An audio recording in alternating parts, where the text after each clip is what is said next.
Good evening. Everywhere I go on this island, it seems to me I find degeneracy. Watch a few movies, take a few notes. See, it's a lot scarier when there's no motive, Sid.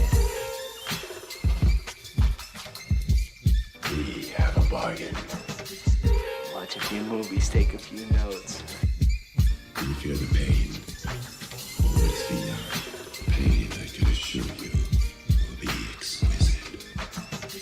Watch a few movies, take a few notes. His entire work consists of violence, all the time, obsessed with the issue of violence. Mayhem, gouging out of eyes, autopsies on the stage. Come. It is time to keep your appointment. Good evening, all. I hope you're well, and welcome to Double Feature Horror Show episode 124. Stumbling over every word on the way to completing this introduction. I hope you've had a good week and a good start to the spookiest month of the year, a very special time of year here on Proper Horror Show. We're going with intense horror this month. That is what members voted for. So I'm taking a stab at pushing the limits a little bit here, going a little harder than we'd normally go, and maybe pushing for a bit of an actual scare. Ideally, maybe a few "sorry, couldn't watch it, had to turn it off" sort of responses. That would be great. You know, I'll be looking out for those as we go through this month. But this might be one of the gentler, super scary movies. We'll see. I'm looking forward to the responses. I'm not going to be tackling it alone. I'm joined by co-host TCG. How are you doing, sir? I'm very good. Thank you very much for having us again this week. And hello, chat.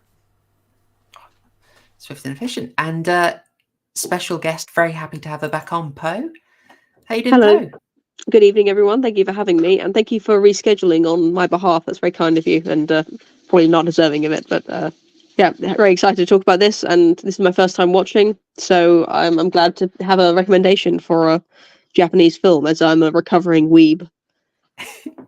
I was going to ask you, how many weebs did this film cure? I don't quite know what that question means. Like, is it, you know, because weebs have such an elevated idea of what Japan is and Japanese culture, that, or they valorize Japanese women, or what exactly does that mean? Maybe it might have got their interest in their search for waifus to go, you know, at least over to Korea. Maybe they became Korea boos.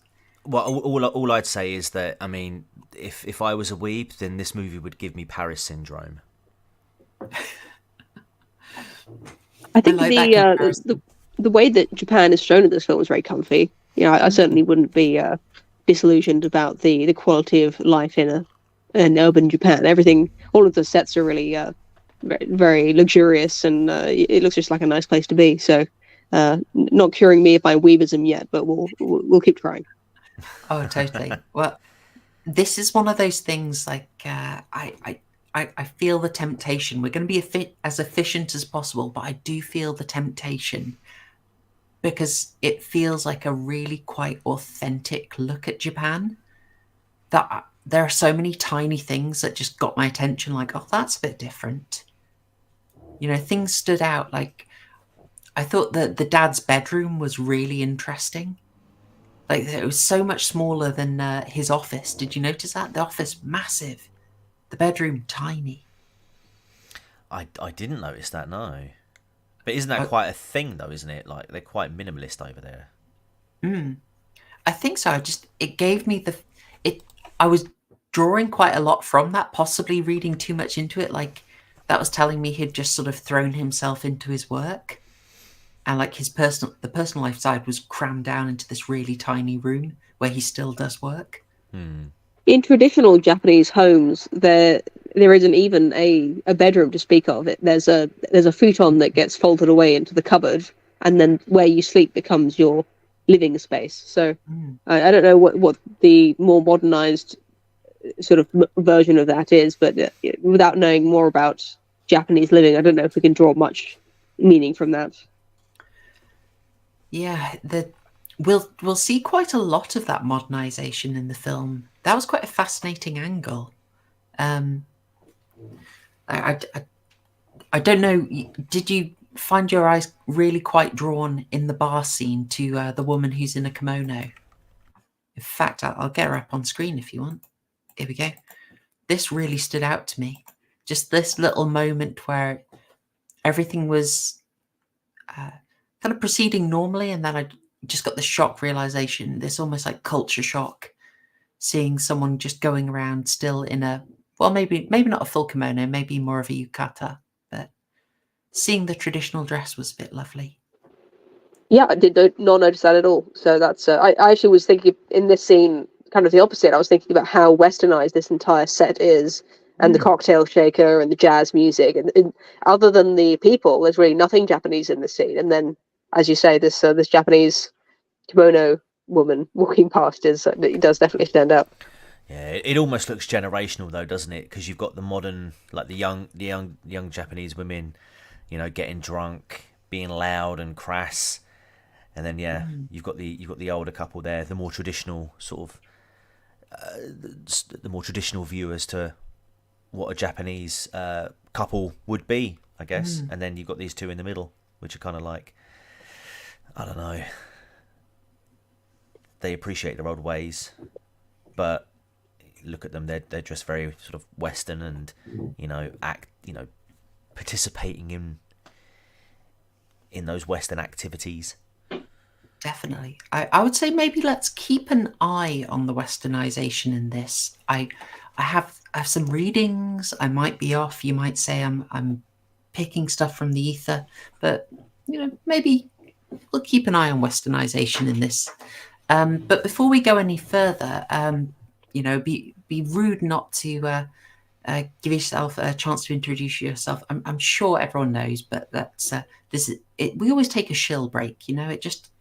It's part of the comfy ritual of doing this. So, Poe, anything you would like to shill before we get deep into Audition? Well, for this audience, I think perhaps I could direct you towards my own movie podcast, the P.O. Box, where I talk about films that I love, usually. I don't like to sort of tear down films or to explain why something is bad or while this remake is terrible. I just find films that I really like or TV shows and just gush about them for an hour to 2 hours. So over the years we've done Deep Space Nine, I've done Disney movies, Frozen, Tangled, and A Sleeping Beauty with Pharaoh. I've done Columbo with my husband. We've done The Apartment. That's a kind of classic film. So if you want movie reviews, that's the place to go. Yeah, if I made the Pharaoh streams, a Pharaoh stream is a good stream, but I hadn't heard of The Apartment before you covered it, and then I really wanted to see it, so you absolutely got me convinced to watch it. Oh, good. And TCG yourself? You've been busy recently. Yeah, very busy doing the old live streams over on my second channel, which you can find over at That Crime Guy Live, where as it's spooky season, ladies and gentlemen, we have been doing a little bit of spooky gaming over on the second channel. So we've currently been playing until dawn, and we've done 3 streams so far. The next one will be on Saturday, but tomorrow night we're going to be over on my main channel, where we'll be hosting another Friday night community quiz, and it is going to be a doozy. We've got Proper Horror Show and Mergu regulars leading the charge, but joining them will be 2 true crime juggernauts in Just Interrogation, who does as the name suggests, he does police interrogation analysis type content.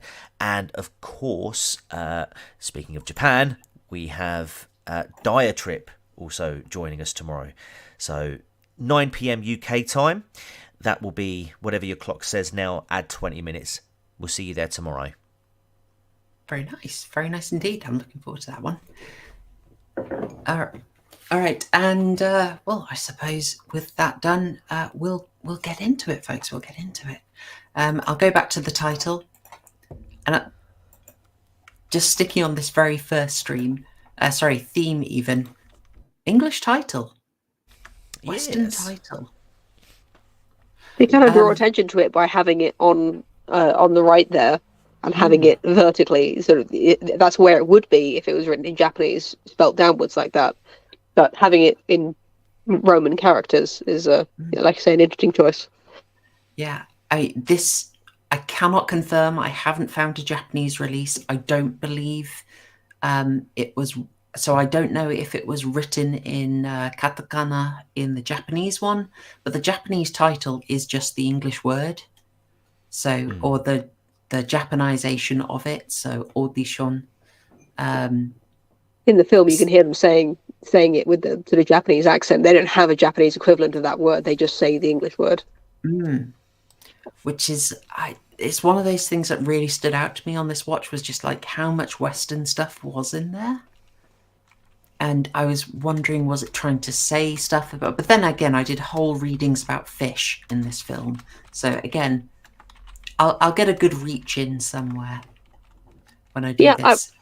I was watching the film waiting for the moment where I would know the double meaning of the word audition, because there is an audition, but I never, if there was some secret hidden meaning to the word audition that you weren't expecting, I never picked up on it.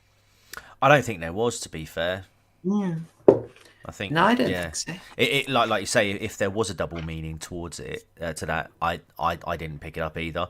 I think it's just, for me, it just seemed to be the pivotal point of that film, where, because obviously that's where the two, was it what's his name? Aoyama and Asimi meet. Yeah. Oh gosh, why can I not? Asami, watch it? Asami. Oh, I've seen it so many times. Oh yeah, what's her name? Female protagonist. We'll call her Crazy Bird. No, Asami. We can remember Asami. There's very few characters we have to remember the names of in this. I wonder how many people had the same experience as me of watching this on Amazon Prime and not having the HD version available. So what I was watching was a DVD quality film with hard-coded subtitles that at some points were quite difficult to read when they were on a light background. You see, I picked my copy up via another legal source because I would never endorse pirating. Excellent. I got out my old dusty DVD. Wait, you got this on DVD? Yeah. I'm an old school. I've got my Tartan Extreme DVD from the early 2000s. Was it Japanese with English subs, or did it have a proper English dub? Oh, please. Of course, it was English subbed. Oh, nice. Okay. For me, it was a very comfy watching experience, even though it was slightly awkward and a bit grainy compared to an HD version. I kind of liked how it was, that 2000s period, for me being an old Zoomer, having that period is very nostalgic for me. That sort of, 2000s, Y2K, and the old DVD kind of quality was a bit of it was like an additional layer of enjoyment on the film. Oh, God, you're making definitely. us feel old.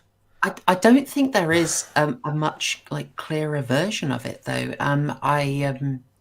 A friend of mine checked out the full 1080p Blu-ray scan, but it looks kind of just like this, to be honest. So I think it really is stuck with that old DVD quality. And the thing you've got, my screen cap from there is an HD version, nominally 1080, and I just don't think it's giving you any more detail, any more clarity. So I think your SD version is probably about as good as it gets, Poe, albeit with dodgy subtitles. All right then. Well, I hope other people had a better subtitle reading experience. But I mean, I can only speak of my experience of watching Supernatural with subtitles on, and those subtitles are quite dodgy. I see. Okay, fair few people have managed to see it. A few have not managed to see the film. Well, we're going to spoil it for you massively as we go forward, but don't worry. I think you will still enjoy this afterwards. I think it was spoiled the moment that that crime guy came on with that profile picture. Hey, no, she's just no. This was the scene where she was cutting up the cheese. Oh yeah, you're right. I will point out, so this is something I think we talked about earlier, because you had this experience, Perv. Is this a horror movie? Yeah, I mean, I knew that it was, but there was really a point where I started to doubt it. Where I was like, why am I watching this? Like, didn't Proper Horror Show tell me to watch this? Some bizarre. Have I got the right audition? Can I just say I had exactly the same vibe? Yeah, it's look, we all got it spoiled. Basically, the idea was for a full-on dusk till dawning. You were meant to go in and think it was kind of a drama, maybe a tense drama that got a bit sweary, maybe a bit sexy. That's why it's got a tougher certificate. Only for the rug to be pulled out from underneath you and find yourself in a torture nightmare. That was the original plan, but all the marketing immediately spoiled it, I'm afraid. So the director did not get his wish. You can't do that to people. Like, if it was less horrific, maybe you could do like a Dusk Till Dawn was fairly horrific, but this was something else where, you know, I'm a rather seasoned movie watcher and gore enjoyer. Not that it's my favorite genre, but I just was very uncomfortable and did not want to see it. And I thought, I'm not getting anything more out of this. I guess we'll talk about that more towards the end when we get to it. But I think if you actually did that to viewers, that's like some kind of crime. It's got to be, right? That's an interesting one. I mean, I'm just as a thought experiment. I think for horror, it's effective if it kind of comes out of nowhere. And what's a better out of nowhere than someone's watching a comedy film and then suddenly it's hatchets out? I don't know. It'd be an interesting experiment, I think. Maybe I'm too sadistic. And in a movie theater as well, where you can leave. You're not under arrest, but having that, you're sort of there watching the screen. You can't just skip it. You know, you have to walk out of the theater or like close your eyes like a little kid. They've got you kind of captured there. At my mercy. That's how I like it. A tiny bit of background on this really quick. It was shot in 3 weeks, which absolutely surprised me. But I think we will maybe see some things that are explained by it being shot in 3 weeks. This is from a production studio called Omega Project. They had a massive hit in 1997 with Ring, a horror film covered. And they're sort of a minor player in this production, but they kicked it off. They had a success with a horror. They wanted another horror. In 1998, they're busying themselves with 2 Ring follow-ups, exactly what you'd expect them to do. So the Korean version of Ring and a much forgotten sidequel, maybe, called Rasen. Which has dropped absolutely off the map. No one talks about Rasen anymore. And then also Ring 2 followed immediately after. But they diversified as well. They still wanted to stick with horror. They were Blumhousing it up. And they found this novel, Audition, and wanted to get it made quite quickly. So they go for a director who is very early in his career, but has a great reputation for efficiency. That is Takeshi Miike, who, frankly, until today, I kind of thought was the same person as Takeshi Kitano, because I am an idiot. I just thought he had aged really badly, so that's my shame. I just thought the guy, I thought it was a nickname. Anyway, no, Takeshi Miike, totally different person. He had started off doing mafia movies, so low budget, getting them out nice and quickly. I shouldn't say mafia, I should say Yakuza, but showing a real interest in quite extreme violence and unusual angles. So he was going quite out there into stylish stuff. But he gets handed the opportunity in 1999 to do something a bit more creative. He's a bit more restrained when he's doing it for the studio. So this is really quite an unusual film for Takeshi Miike. just because of how restrained it is. I think you see him sort of breaking out at various points into the really stylized stuff that he likes to do. But if you compare this to a film he got out, I think it's 2 years, 2 years later, Itchy the Killer. I've seen that. Yeah, same. Years and years ago. Yeah, Audition is his, I guess you would say, Elephant Man or The Straight Story to Itchy the Killer's Inland Empire, Mulholland Drive. I appreciate that. Yeah. Yeah, so the other stuff he does after this, he gets a free rein. He gets to be really out there and weird. He made an episode for the American series Masters of Horror that got pulled. They would not broadcast it. Kudos, frankly. Itchy the Killer had to lose nearly 4 minutes of footage to be released in the UK. Do you have fond memories of Itchy the Killer, Poe? I only remember one thing about it, and I was going to ask if it was cheese wire in that as well. If you know the bit I'm talking about. I don't. The bit I remember is the special shoes and the bit with the oil. Okay, I don't remember that. So I'll tell you what I remember. I remember it was quite a silly, gory film. And maybe I'm thinking of something else. It was literally more than a decade ago. I remember that Itchy the Killer has 2 piercings on either side of his mouth, and when he takes out the piercings, he can open his mouth extraordinarily wide, like a Critters monster, because his face is cut in, like the Joker, but it is actually cut open. Yes, yeah, that's in there. That's him. Yeah, that's the only bit I remember, and that there was some kind of Yakuza fighting going on. I remember very little about the plot, but it was billed as the ultimate sadist, the ultimate masochist go against each other, which, frankly, I don't see much of a conflict there. They both want the same thing. Yeah. I know. I'd ship them, frankly, but yeah. So in short, this is a young director, slightly on the leash, but this really lets him off it. He would go on to be a bit of a William Castle figure. In horror, if you will. So he got into that weird promotion, playing up to his reputation in the way that William Castle did in the 50s. Except instead of strapping giant vibrators under everyone's seats, I will not elaborate, but it happened. The film was The Tingler. He gave out bath bags, as the Americans would call it, at his screenings, sort of playing up to that idea that this would be too much for you to take. Lovely. You'll love to see it. And this put him on the map. It showed at film festivals. It started winning prizes. I believe it was Rotterdam. He didn't expect this to win, and he'd actually left the screening.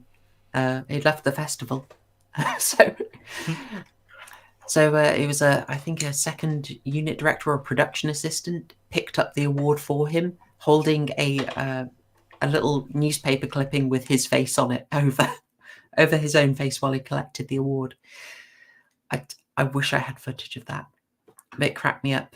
And many people say that Audition had... We're talking about the Western influence on this film, but this film, a lot of people say this had a huge influence on the West. In fact, lots of directors who went into the early 2000s torture porn craze, they cite this film. Eli Roth, if I'm not mistaken, was one of them. Was it? No, is it Eli Roth? Yeah, Eli Roth. Yeah. Absolutely. Yeah. And the Soska sisters, I'm not sure who they were, but I was doing a little bit of looking around. You will remember the Soska sisters from a film we loved and gave really high scores to way back in the day, American Mary. Oh my God, that one. That body mod that went absolutely off. It couldn't afford to show a police station, and it absolutely went off the rails. Yes, I've etched that from my memory. It's deep in the repressed section. Yes, it let's say it was ambitious.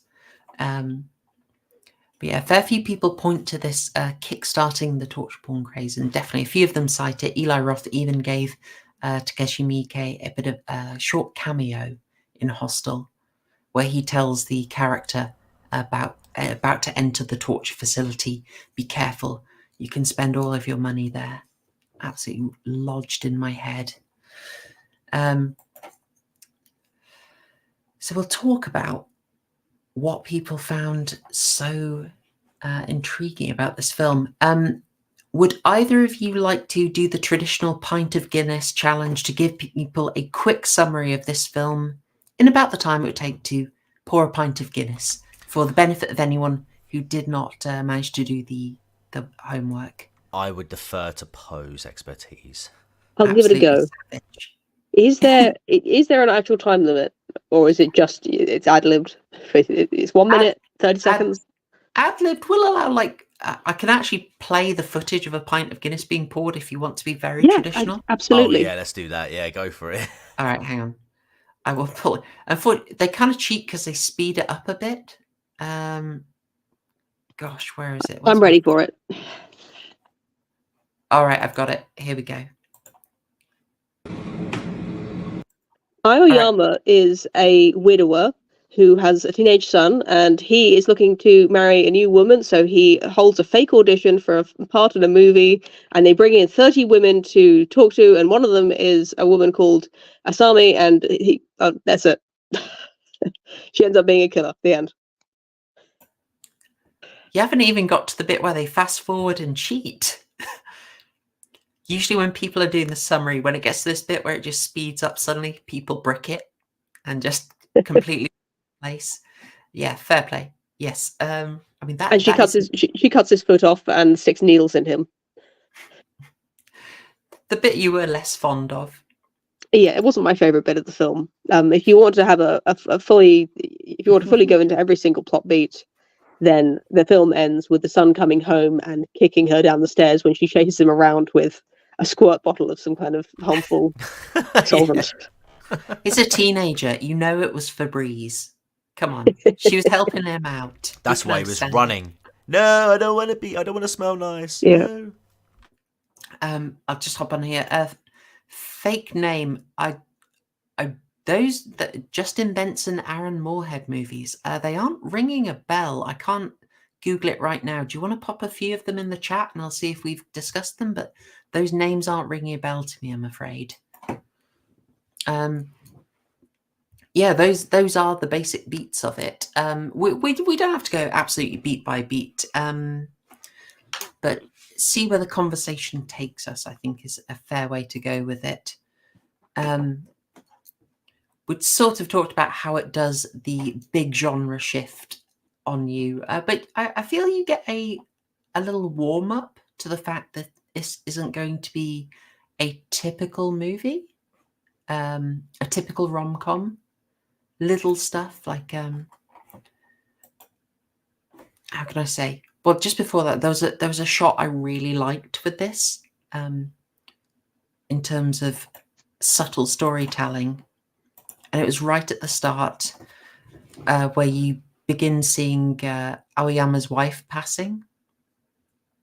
And I really quite like that they included this scene. Like, she wasn't just sort of in a photo and you can pick it up from the context that she's died, that they went out the way to show her to really get how important she is to him. Yeah, and it's also double hitting because obviously the boy is a lot young, because this is 7 years after this scene. It jumps 7 years into the future, so he's a little boy and he's carrying like these like bouquet of flowers, isn't he? And on there's a little message that says "Get well soon." And sorry about that. And yeah, she literally dies moments before the little boy comes into the room, and all he says to his dad is, "Oh, I got these for Mum," and he's just like looking. It's just silence. It's quite a powerful opener, actually. I quite liked it. Yeah. Thinking back on the film now, I do wonder. It seems like this was important to the story. What are we supposed to take away from these series of events? That, like you say, we could have just had. Oh, well, they wanted to have a film about a guy who has a teenage son, so obviously he has to have a wife. We need to establish that she dies. But if that was all they were doing, you could have just put a photo there. So this scene must be there for a reason. They wanted the tone, or they wanted his love for her to be more apparent, to the front and center right at the start of the film. It was very much a show don't tell. Yeah. moment. That's what I lean for. They're showing. Yeah. They really need you to know Like that, you need, that he loves her. She is important. You need to, exactly. You need to know that for the next 7 years, it's had this, the impact that this day has carried forward for the next 7 years. Yeah, and I think this shot in particular that I saved, I'm inept. I should have made this a GIF maybe, but if you rewatch this, folks, this shot here starts with him looking at her, and then the sun comes in, and then he turns around, and the camera moves, and slowly as he looks at his son, the camera sort of excludes the wife, and that just said to me that was this. That was showing me his focus had now moved entirely onto his son. That's where all his priorities were going to be at this point. Mm. And I really loved that. I thought that was a lovely shot. Yeah, I'm going to rip on the film later, so I've got to say nice things now. Actually, I'm going to say. I just want to say this now because there's a bit of a discussion as to whether this was seen as some sort of like feminist film or film about misogyny, but it's moments like this and the relationship that he has with his son for me that negate that argument. And there's other things as well, but I think when people look at the feminist angle of this film, or like that interpretation, I do feel like that interpretation is heavily derived from like a westernized perception. It's looking at it through a westernized lens, rather than sort of like what are the cultural norms of Japan, and what are our Aoyama's actual motivations. Like he doesn't, he has a disdain for sort of like younger women, the more modern women. I think it's because they don't really reflect what Ryoku, which is what his wife's name was. They don't resemble her. What draws him a lot to what's her name, Asami, is the fact that she is quite traditional in the sense, and she used to do ballet, and I think I can't remember if she mentions that she played piano, but I think you see that at some point. It's her loss that ostensibly draws him to her. That this profound sense of death and loss, that she's not able to do ballet anymore, is what makes her stand out in his eyes. That she's experienced a loss, something similar to what he has. And it's the fact that, excuse me, it's the fact that she's able to explain in detail in loss on her resume in such a profound way that really captures him. Compared to all these other women, he feels really drawn. Like she does seem to him, at least, to be a woman beyond her years in that regard. Which again, I think is just more of a case of preference than anything. I mean, there are types of women that we might not be into, or in your case, men. I don't think there's anything wrong with that, and you just see these guys, him and his producer friend, just express that through the film. I don't see anything misogynistic or anything about that. Thinking back on the film, I did start to wonder whether that submissiveness that he likes about her, in addition to this sort of sense of loss that she's experienced, he does specifically say he wants a really nice girl, and he says that in contrast to the girls who are being noisy and obnoxious in the bar. So exactly, it makes me think to give the feminists the best possible case. I did wonder whether this is his punishment for specifically seeking out a woman who's withdrawn and submissive and obedient. The only women who are actually like that, apparently, are women who have been massively abused and who have serious psychological problems. So this is the punishment he gets for wanting a woman like that. Yeah, I mean, maybe. Another way of looking at it is that it was just piss poor luck, really. I mean, the geezer hadn't... but you find out he'd slept with, like, I assume his secretary. I thought it was his house cleaner. That's what I assumed. No, it's a secretary. Okay. The house cleaner, I think, was kind of into him. I got a little hint from Yeah. that she was kind of complaining. Oh, yes, about sorry. her Yes, I husband. remember there was a secretary now. She's the one who said she was about to get married. That's right, and I Yeah. do you know, it was quite interesting because the way that they sort of interacted with each other, it did seem very sort of awkward, and I did sort of think, you know, what's going on there? Is she like into? Because when she turns around to him and says, "Oh, I'm getting married," like almost as if to try and garner some sort of reaction from him, and he just doesn't really react to it. And then later on, you know, she says goodbye to everyone in the office, and then she comes to his office, and there's a bit of a pause, and she's like, "I'm going now," and he's just like, "Oh, see ya," like, and I'm thinking, what's going on? Is she into him? And then it turns out later on when he's having that, he's having like some sort of hallucination that he'd actually slept with her once, and like she thought that it would be more. And again, I think because he was quite shut off at the time, it didn't turn into any more. But yeah, the first time he opens his heart, I think he goes a bit over the top, and you know, despite all the warnings and the red flags, you know, he is very much, and again they say very much on the nose. You know, his son of all people says it, that he's blinded by love, and you know, he's seeing this perfect woman, when in actuality she is a very, very damaged individual, as he unfortunately finds out much later on. In horror films, proper horror show, maybe you can elaborate on this, but my understanding is that in horror films, no matter how small it is, they usually give the murder victims, people who are being tortured or murdered, they have at least a cursory reason why this is happening to them. Something they do that is bad, that is the justification for why this is happening, even if it's massively unfair. Almost all. I can really only throw in like funny games as an exception. I mean, yeah, what is it? I mean, what did he do wrong? I mean, he held a mock audition and didn't keep his promise that he would only love her because he has a son and a dog named Gang.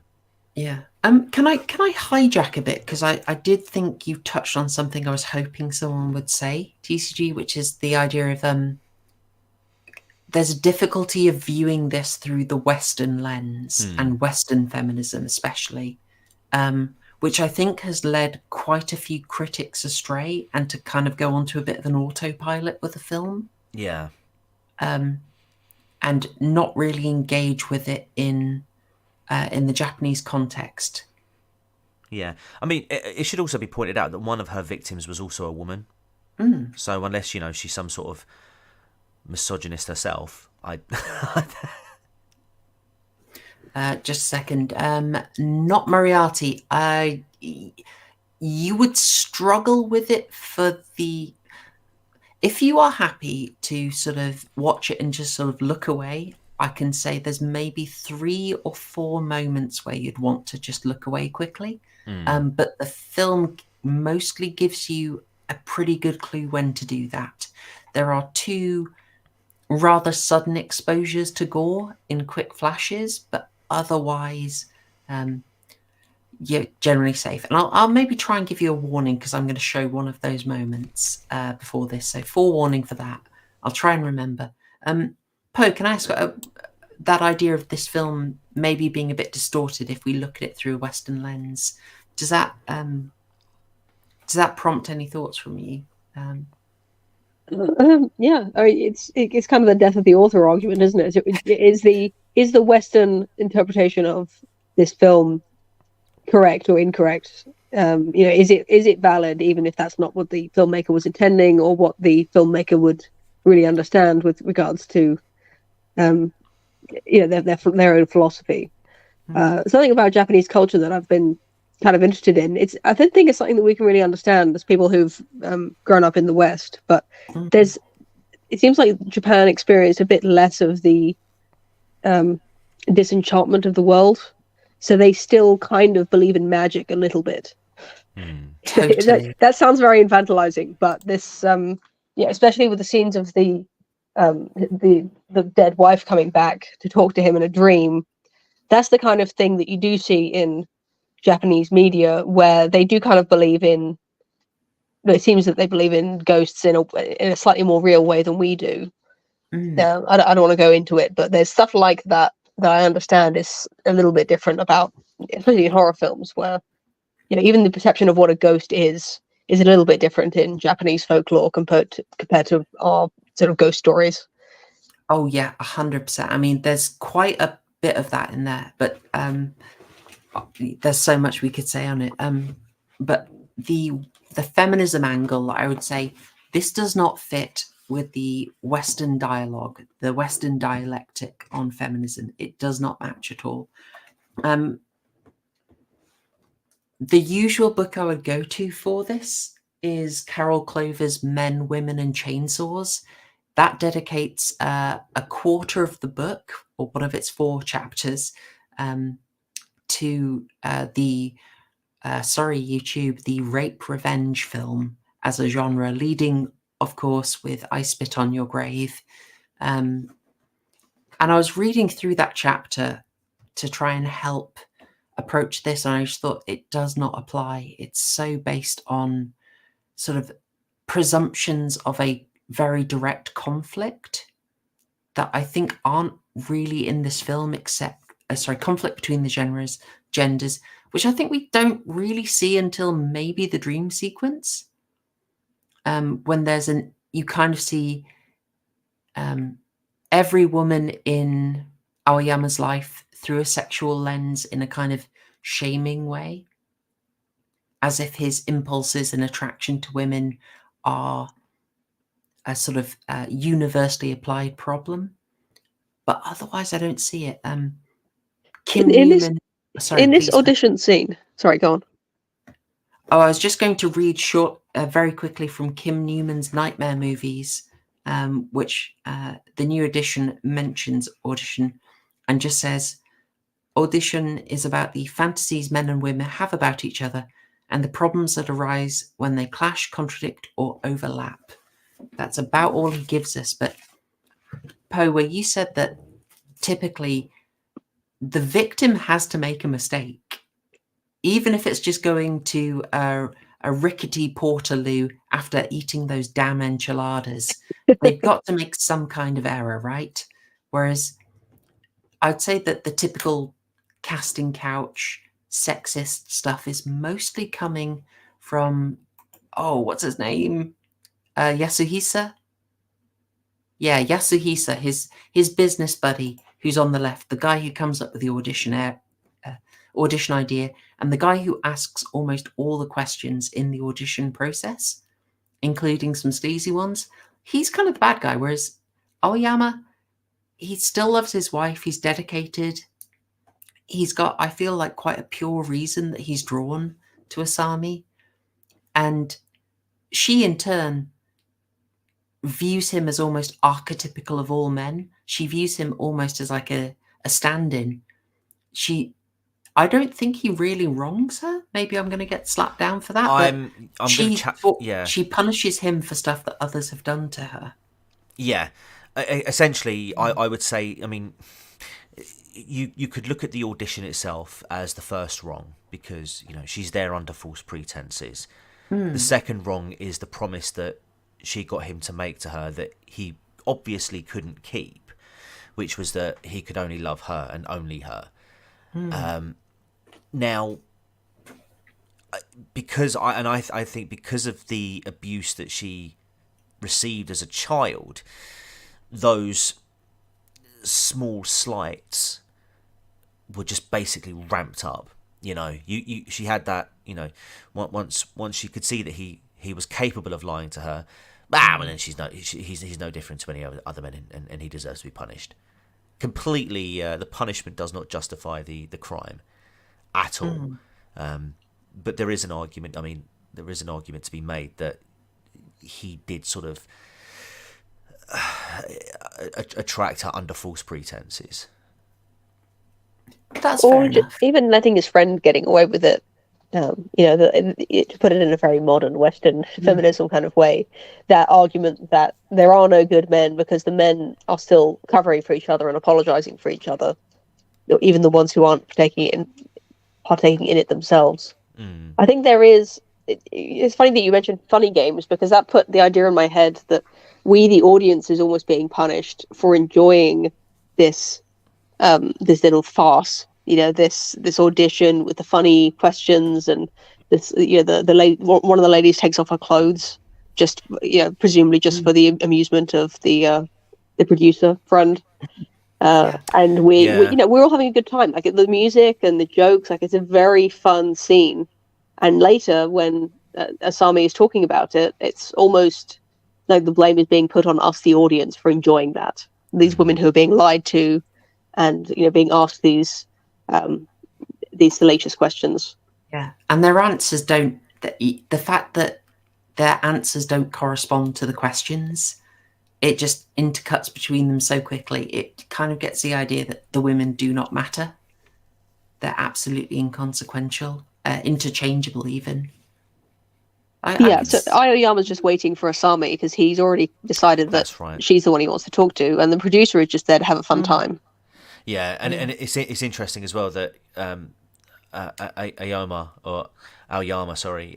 intentionally puts her application last, so that they can get through. Because I think he's aware of her application before the auditions take place, and yet she's left last. So you kind of do wonder, like, if he's interested in talking to her outright, then why has he left her until the very last, as opposed to oh, hang on, she's interesting, let's get her in first and build that rapport there and then, rather than having to have all these other women go through the rigmarole of essentially a pointless audition. Absolutely. So there is almost a certain satisfaction that the guys are getting out of it, because hey, look, we've got 30 birds here that are going to pretty much do whatever we want. It is pretty much casting couch time now. So let's have some fun before we get to the serious one right at the very end. Yeah. If I may, I really think this film is talking about the casting couch, not as its main focus, but I think it's very aware of it. And maybe this was about a time when a few creatives were getting uneasy. Like, I'm thinking Lost Highway was 1997. I chatted with Harry about how that is loudly talking about the casting couch. The year after Audition was it was a year after Scream 3 2000. Yeah. You knew exactly where I was going. Yeah. You can read me like a book, TCG. Yeah, it's a very scary book. Yeah, and then 2003 Mulholland Drive. So it's coming out at this point. So I don't think it's unfeasible that Miike is seeing that, and he's hinting at it.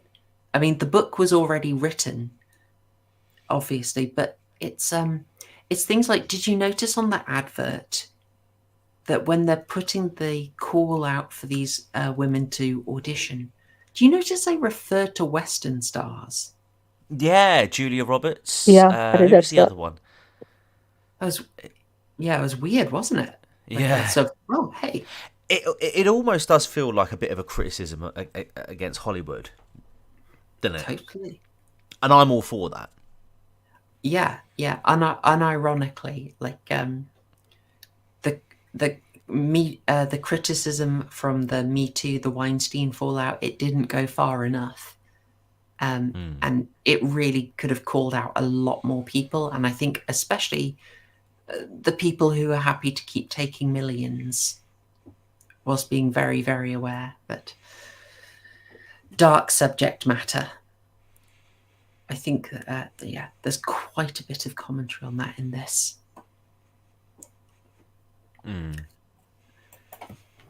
And your comment on he does cover up for his friend, I think, is actually quite a valid one. He gets angry with the guy later, but I don't think he really challenges him on this. The director did push back a little bit about these feminist interpretations and just say this wasn't written with a Western eye. It's not, you're applying things that aren't in the film.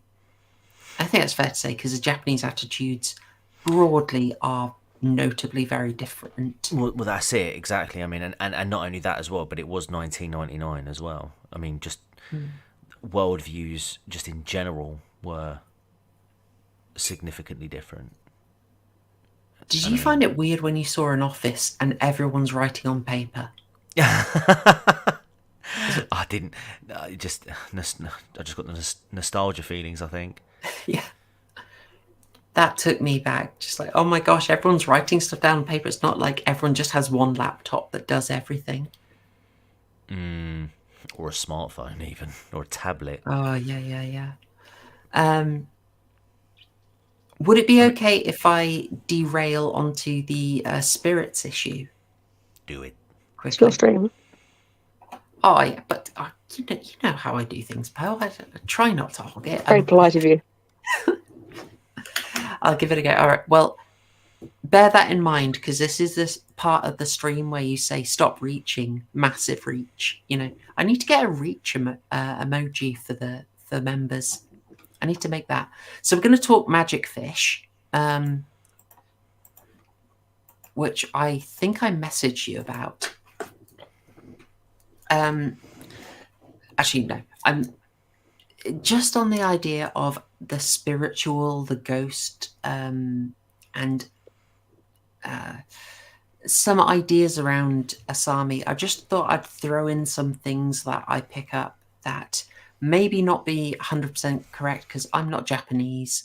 I'm getting my knowledge of this stuff from people writing about it and telling me about it, but I obviously haven't lived the Japanese life. But some things I pick up from fair few books, fair few films, is that in Japan you often have water as a bit of a code for the spiritual, for the mystical, as loaded as that is with Western, what would you say, connotations. But it's the best we can do. I just saw this as a father-son bonding session, really. All right, I'm going to bring you around, TCG. I'm going to convince you. So take it as read for me. That water is something that you would broadly associate with the spiritual. Okay. Now, so think of, Hideo Nakata's Dark Water. His follow-on to Ring is a really good place to see that. The fact that a well with the water in it was a site of horror in the Ring. Anyway, so we start off quite early in this. We have the shot of the guys at the sea, and it's quite tempestuous, right? And what are they doing? Fishing. Yeah, fishing.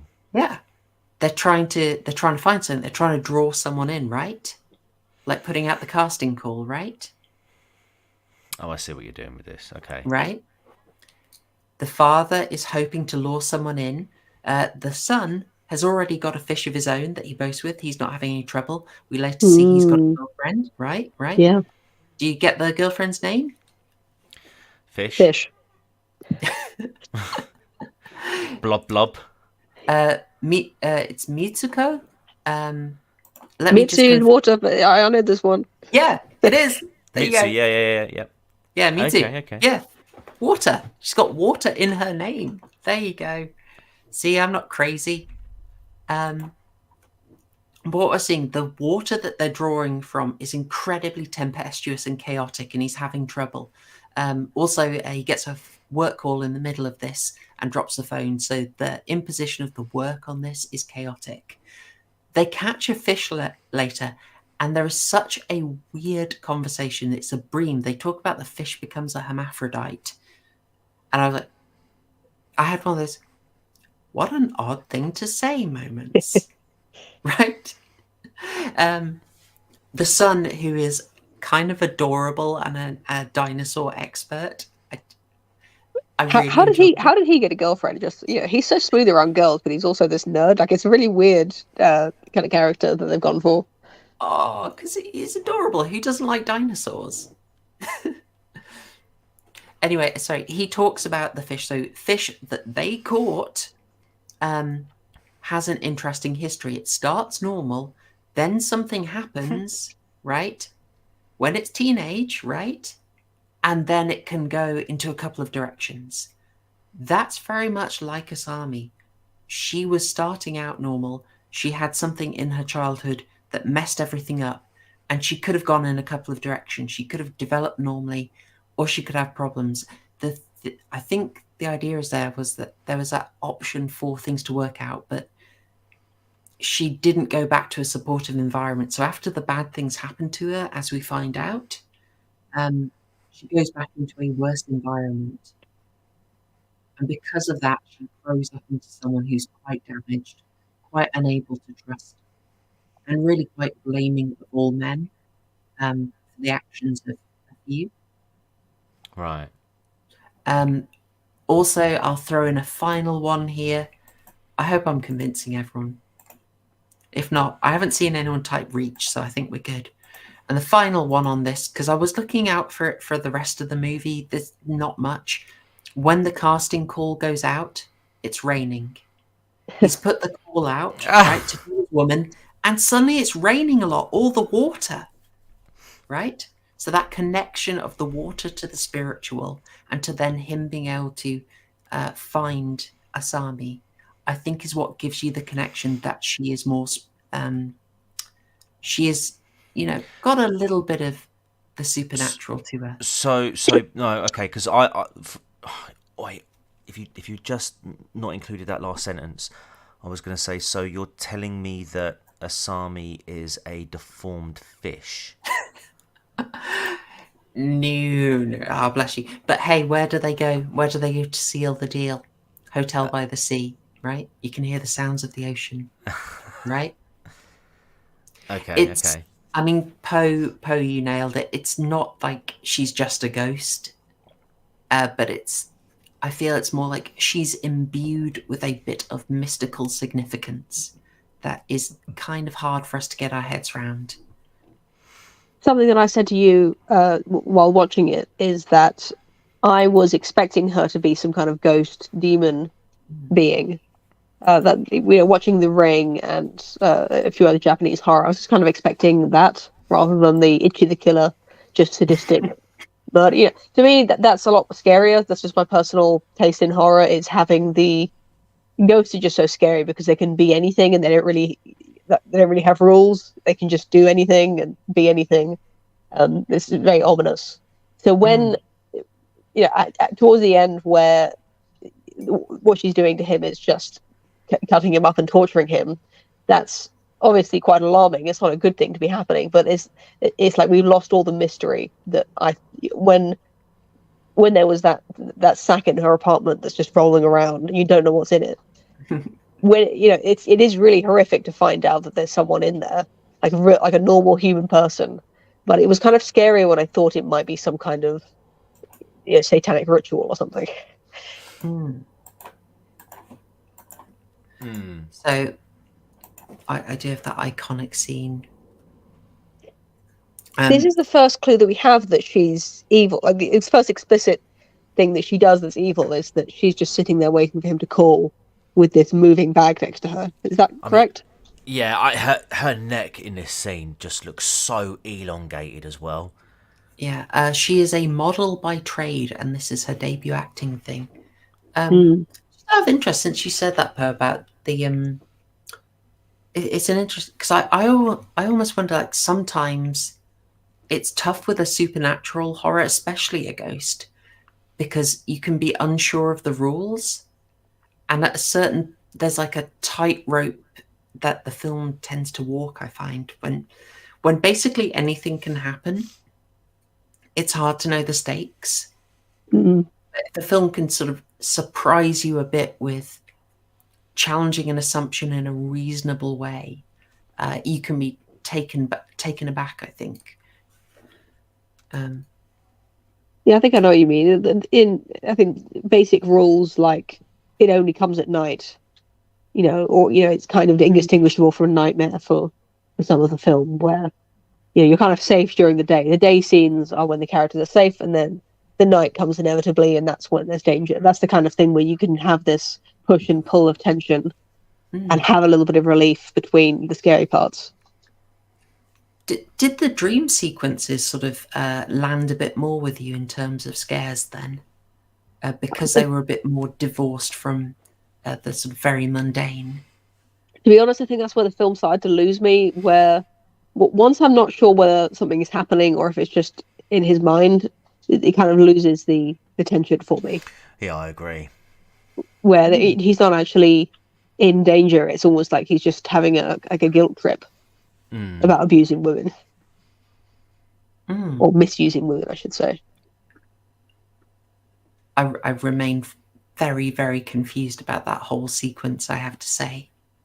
So can you confirm this to me? So they go to the beach, and he's going to propose to her.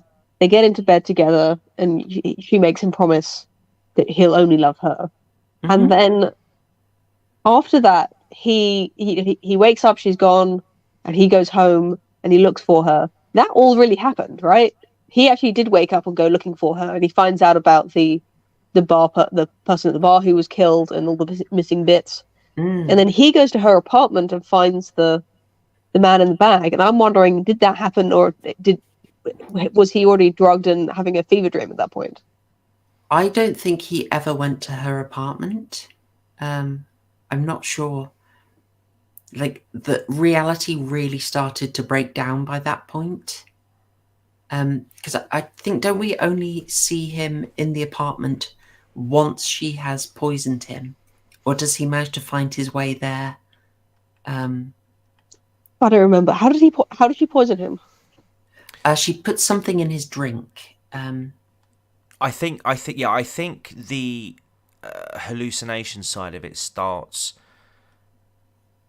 from when he goes back to his apartment, drinks his drink, and then passes out. And I think at that point, that's when the flashback, not flashback, well, it could be a flashback or a dream sequence happens, where he's in the apartment and he sees the person in the bag, and because it all starts going a bit weird, because she turns into like a little girl and and then has the voice of her adult self, and then all of a sudden you see the old her stepfather or her uncle? Her stepfather, fapping in the background.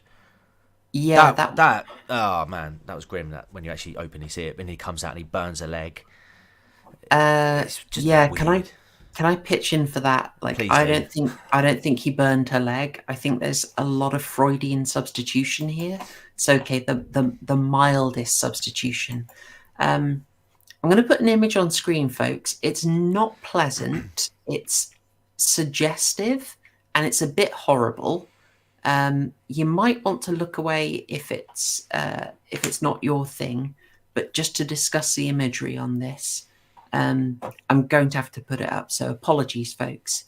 This is a scene of the pervy guy who's her uncle, who's in a wheelchair,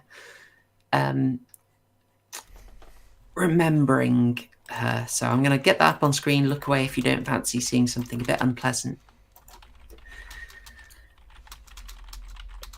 I saw a video reviewing this film that said that that we could perhaps account for these flashbacks because she's telling him about it as while he's drugged and sort of just losing consciousness.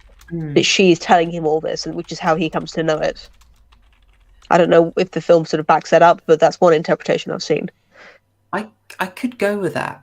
It feels to me like we see Asami's side, but she's misremembering a lot of detail. I don't know. That I think could explain it. You do see she does openly show like burns on her leg. Yeah, it's not to say that. How can I say?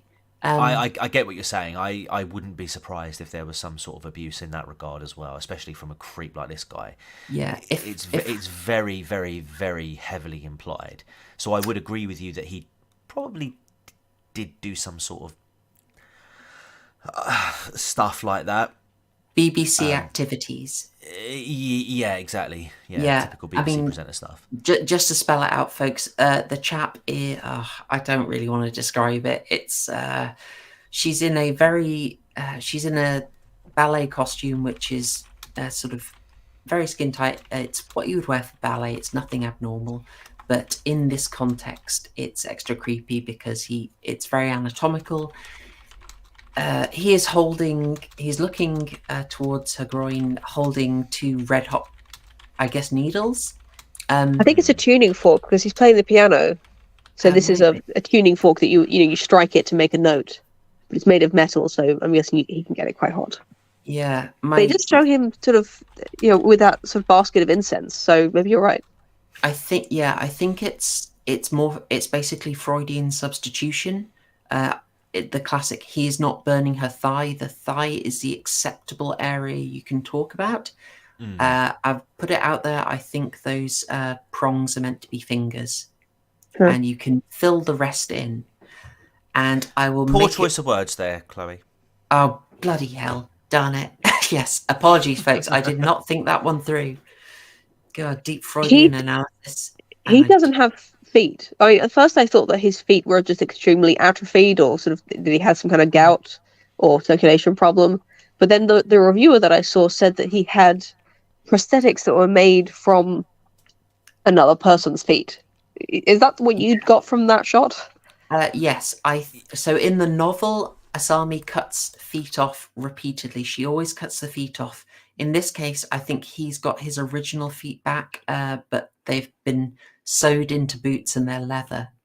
Just to complete the Freudian thing, though, quickly. When we see the parts in the bar that were cut off, by the way, not Moriarty and anyone else who doesn't want to see some gore, look away now. But the things that are on the bar floor there, like I'm seeing fingers and tongues, they are, maybe things that could be used inappropriately in that circumstance, which is why she'd want to remove them. What about the ear? The ear throws me off. Possibly because of hearing her pain. Maybe. Again, this could be a reach, but I felt there was some use of substitution to imply without showing too much, because no one wants to see that actual thing.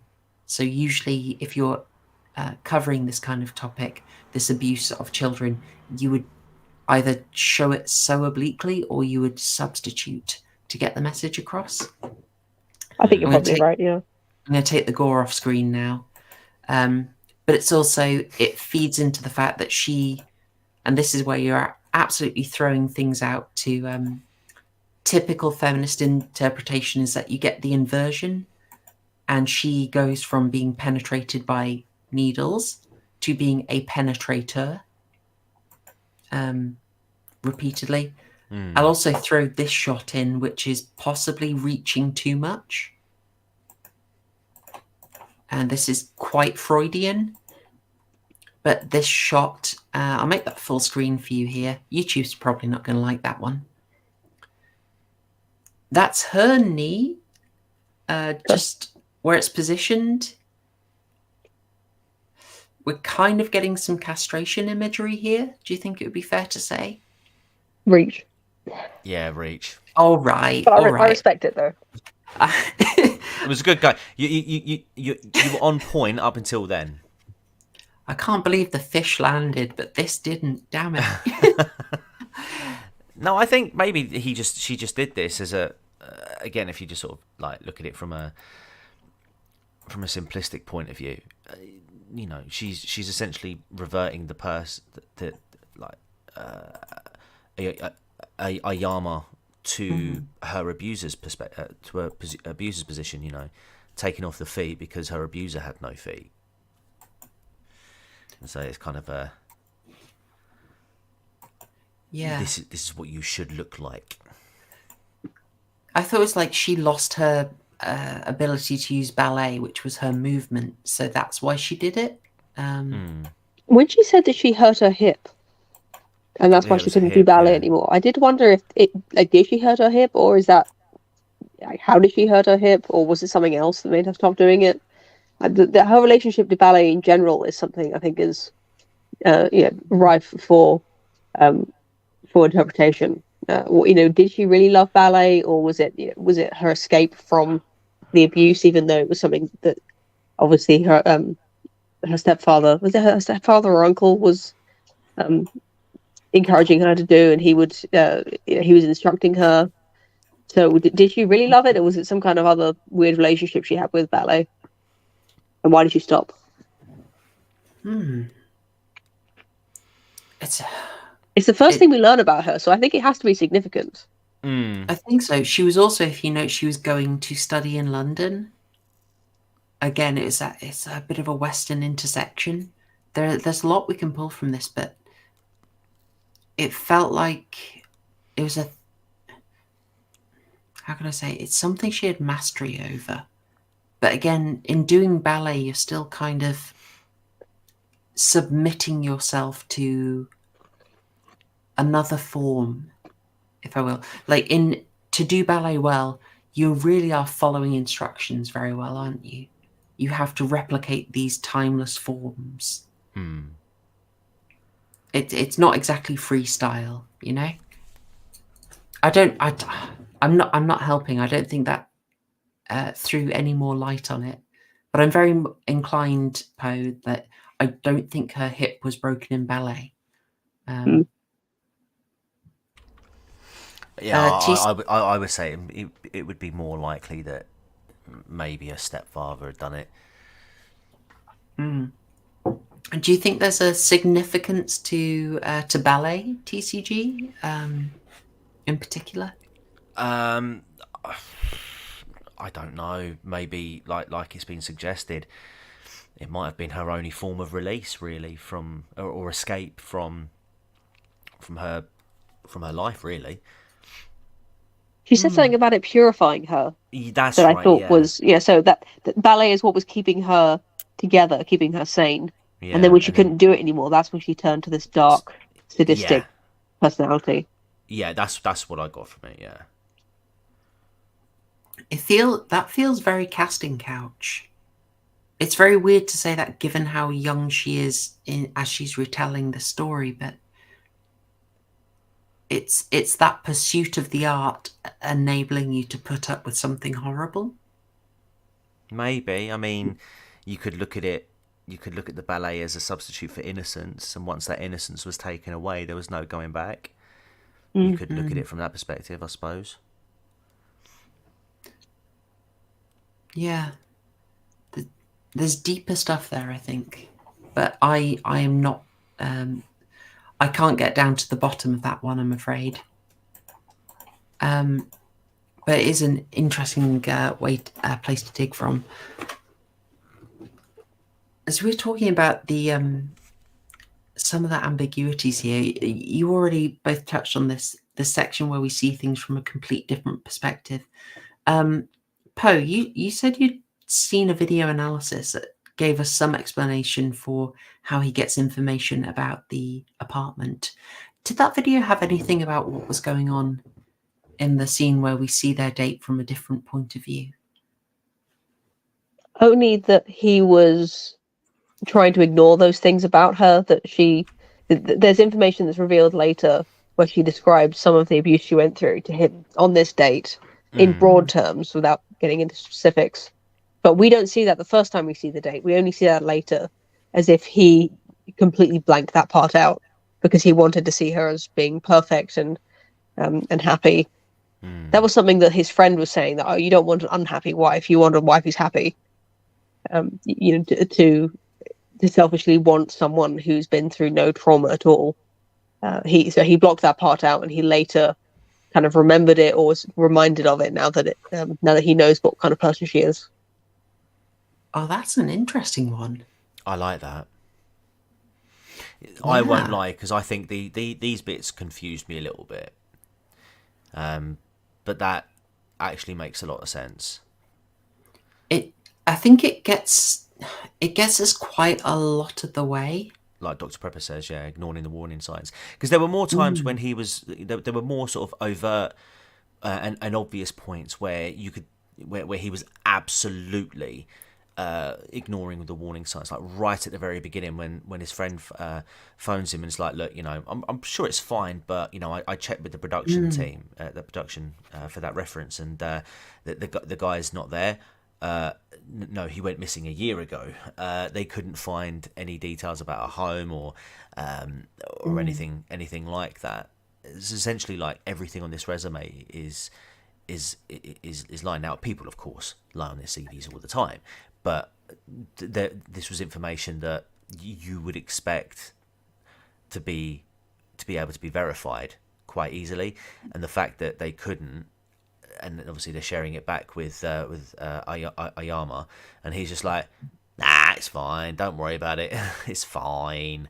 And like even the son's like, let me see her. Let me meet her and get an eye for her because I've got a good judgment of character. You're blind with love, and he's sort of dismissive of it as well. But then from a visual perspective, from an artistic perspective, I think Poe was absolutely on point. Yeah, I like that. I think there are a few bits that make me think I don't know if that's all the way or if what we're going to get is a blend of answers. I mean, Poe, you've seen a fair few Japanese movies. You know they're very comfortable with ambiguity. True. So there's a thing like there are some bits where it seems like there's a complete contradiction between the two versions. So when she describes her parents in the first cafe, I felt like we got just completely incompatible stories from her. One, she's really good with her parents, no arguments, and the next one, it's more of the truth. I think the first time what she says is almost like a deflection. She just describes where they live as a way of answering the question without really answering it. She just says we're close but not too close. We're kind of average. Yeah, it's like we're not too distant, not too close. Yeah. I actually found that quite relatable when I was watching it because like my relationship with my parents, like don't get me wrong, love them, and I, my mum and my dad absolutely respect the world of them, but I don't see them anywhere near enough as perhaps I should. But that I kind of connected a little bit at that at the beginning, and then like you find out a bit later on that actually the relationship isn't as good, and I was like, oh. If I remember correctly, this is getting into the part of the film that is sort of detached from reality and more ambiguous. So it could be that he in his tortured state is only he's putting together information into a format that he's familiar with. So he's inserting this information into memories of her, so that we, the audience, can see what he's thinking about. But that didn't actually happen. It's just that he's inserting that memory there. Yeah, that makes sense. You said that at the perfect time. Like I got the screen cap up because this is the one where we've moved from something that couldn't be him remembering a conversation exactly, but could be him sort of more in Aoyama's mind while he's being tortured. I kind of like the idea that he was in shock at this point, and he was trying to escape the horrible pain. Like he was just going off into his mind, thinking what could have got me here. And this is when he starts sort of putting himself through the ringer. But this scene is not something he can have remembered directly because his dead wife is there, his son as a young kid and his son's girlfriend all looking at him judgmentally. It all seems like it's awkward. Like, oh, by the way, I'm on a date with another woman. Like, wouldn't this be like he's embarrassed almost that he was going to move on? Even her being a murderess aside, he still feels some guilt about moving on from his wife. And not just that, when when Ryoku looks at her and is like, no, she ain't right for you. Even then, he's still dismissive and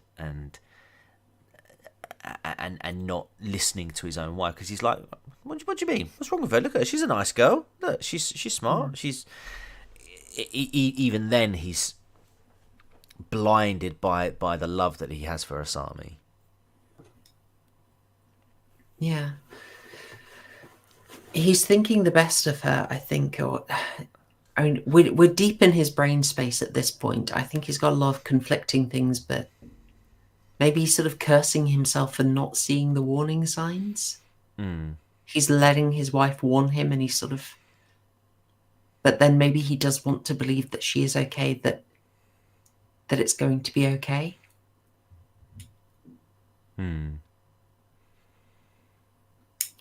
It does follow a trickier section, which is the bit that I felt was a lot more, how can I say, easy ground for your typical feminist analysis, which is the one where he kind of puts himself through the ringer, imagining himself with basically every woman around him.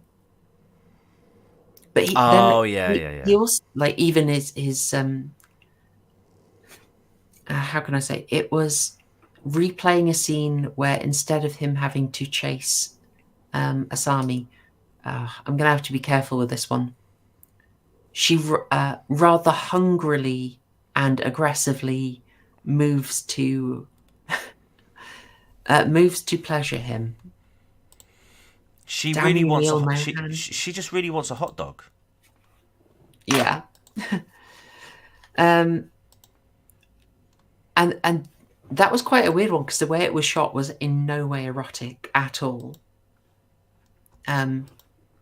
But then it sort of flashes through, like it's not meant to be graceful. I almost got the thing like he was surprised by it.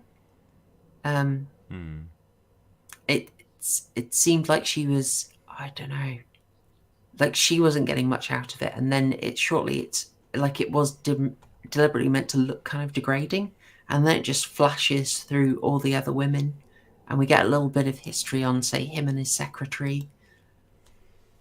That's a scene where I think you could easily see him as almost being punished for his sins against all women. But in the wider context of the film, I wouldn't say that holds up. No. I think the film could have done well without that scene, to be honest. It was a bit much, wasn't it? It was a bit too much of a diversion from reality. And the film wasn't like... It could have done with like 10 minutes less, I think. It wasn't really long, but it's not like we needed that scene. Was this the same one where she upchucked into a dog dish and... Yeah, that was dry afterwards, yeah. I quite liked that bit, to be honest. I thought it was kind of cool. Like, it was really depraved and awful. Yeah. You kind of just imagining that, it's kind of like human centipede levels of like just imagining yourself living in that sack. Oh my god, I literally thought that. The sack is iconic. We'll go back to the sack quickly because the sack's kind of great, but I'm going to drop some little shade. Like, remember when I said this was shot in 3 weeks and sometimes you can tell? Yeah, we're going to look at one of those moments. We do have a major effects fail with this. So I'm sorry if I'm ruining it for people, but your man with the missing fingers is missing fingers in the laziest way you could possibly do it. He's just tucking in his fingers. That's brilliant. I love it. They have a guy who only has one finger on set because we saw a shot from his POV. Just get that guy to do the whole thing. What is wrong with he wasn't up for it. He didn't want to get in the sack. I'm picturing a meme. I'm picturing like you with the little gun and like, there is no meme. Get in the sack. Whamman's hours cancelled. Get in the sack. I mean, this was quite epic. We'll go to the better. Oh, also, you can see he clearly does have a tongue at when he's made to eat the slop. I don't know if you read the trivia about the slop. No. No, there's trivia. Yep. That wasn't a prop. That's not prop slop. The actress went a bit method. No. Yeah, she vommed. No, but there was a cut between that and when he was eating it. There was a cut there. That was not the same. Yeah. That is Ai Sheena's vom in the bowl. I think they probably swapped it out, but when she hands it to him, that is real. So, oh my god, are you saying when she spills it on the way to handing it over, that's real? Yeah, that tatami got covered in a bit of bile. If I can go a bit feminist, the year 2000 was sort of peak anorexia, bulimia scare, if I recall correctly. Maybe not quite peak, but she's a model. I mean, she's really beautiful. I mean, we don't really see her eating in the film. I think like she has like a few sips of beer, but I wonder if she is if this is like commentary on she's been upchucking the whole time. I mean, you've already said I've reached, so maybe I shouldn't try it, but these scenes come in kind of close order where a load of women are made to when they're getting the hot dog treatment, they're gonna take in some fluid, and then to get revenge, she's providing a guy with some fluid. All right, we've already called reach. I just thought I'd offer that up, but maybe it does feed quite nicely. And yeah, we'll stick with the idea. Actually, it's far more wholesome, I think, to stick with your idea. If it fits into the idea of how they want her to be, like super skinny, super submissive, and so. One more complaint about the sack. It's a brilliant idea. Like, iconic. It's like the best part of the film. But the guy, when he comes out, he looks pretty ripped. Like, he really doesn't look very emaciated. Kind of looks like he's been living a good life up to that point. Not that he's been living in a sack for a year. Like, how long are we to believe that he's been in there? Oh man, I'm here on a live stream with two women moaning about men in the sack. It's just, yeah. Yeah. Oh gosh, nicely done. I think we are firmly in the Japanese interpretation space. Like, you'll notice she swaps between being her child self and adult self quite a few times. While we're on here, though, I mean, we talked about the poster and the DVD cover just giving this away. The trailer gives this scene away with the movement in the sack. How dare, frankly. Oh, I think it's completely justified. Judging by how gruesome the gore is, I think it's criminal not to let people know that something bad's going to happen. And the sack is like ambiguous enough that you don't know what's in there. I saw the marketing material I think you were talking about, and I thought that it didn't give too much away. It's like just enough to give you the idea. To be suspicious of her. Yes. Yeah. Can I ask how this scene played out for you? I mean, you're a bit of a horror veteran. So did this get a jump out of you? Were you sort of finding your eye going to the sack, or? I guess having seen the promotion, I was kind of expecting it to move. Like, I knew there was something in there, so I was kind of watching it, kind of waiting for something. But yeah, it's eerie, it's unsettling. Like I said, I like it. It's a good part of the film. Yeah, there's a nice. I want to hear from you, TCG, in just a second, but I really like this kind of motif that, going back to what you said, does he earn his punishment? It's like, she's waiting for him. He could have not called, but he does take the bait, and then we just get that little reaction response from her. Is that why she smiles? I can't remember exactly. Yeah. Yeah, she's just in this weird pose, and then we get a close-up of her, and she smiles.